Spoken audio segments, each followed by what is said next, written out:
In a city bustling with life, one tragic event would send shockwaves through a nation. A murder so cold, it would forever be linked to a cup of coffee. The camera zooms into the coffee shop where the murder took place. We see the cups of coffee on the table where the crime unfolded.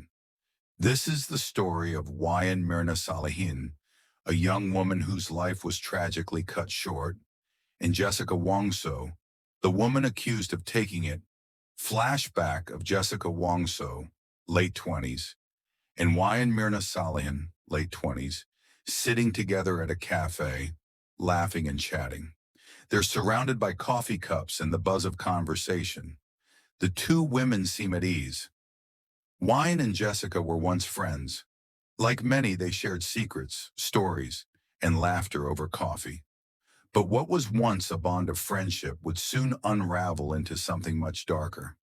Cut to the same cafe, now empty. The camera slowly zooms in on a single coffee cup. A cold, unsettling music cue plays. January 6th, 2016. The day Jessica and Mirna met for what would be their final conversation. Unbeknownst to Mirna, her coffee had been laced with cyanide. The toxic brew would take her life in minutes. A security camera video showing the moment when Mirna takes her first sip of the iced coffee. She reacts violently, clutching her throat, struggling for breath. Jessica watches in silence, her face expressionless. Mirna, unaware of the poison, takes a sip of her iced coffee. Moments later, she begins gasping for air, choking as her body succumbs to the lethal dose of cyanide. Jessica watches, unblinking. The camera cuts to the chaotic scene as other patrons rush to help, calling for emergency services.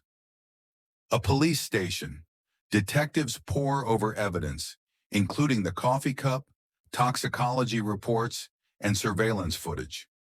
The camera zooms in on the police as they discuss the case. The evidence is clear. Jessica was the only one who could have poisoned Mirna. The cup was hers and the poison was cyanide. But what motive drove her to murder her friend? Cut to a courtroom. Jessica Wongso is on trial. She sits in the defendant's chair, her expression cold and distant. Her lawyers argue, and the prosecutor makes their case.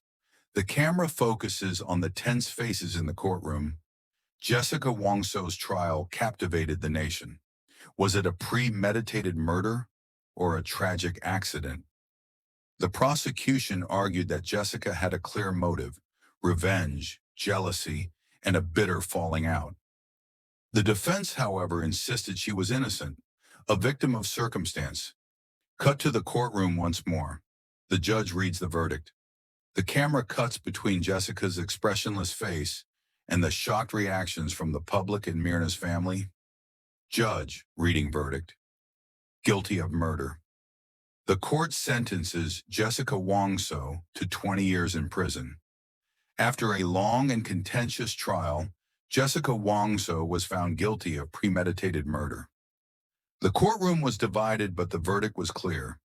A life had been taken by a cup of coffee, of all things. Cut to a quiet street, the camera panning across Jakarta at night. The city hums with life, but the events surrounding Mirna's death have left a lasting shadow. For the Salihin family, justice was served, but the pain of losing Mirna will never fade. For Jessica, the story has only just begun. What drove her to this tragic act? That question lingers, unanswered. The camera returns to the empty cafe where the tragedy unfolded. A single coffee cup sits on the table, a haunting reminder of the murder that took place there. In the end, a cup of coffee became the weapon. A friendship turned deadly, and the chilling question remains: what happens when a simple, everyday moment turns into something far darker? Don't forget to subscribe for more.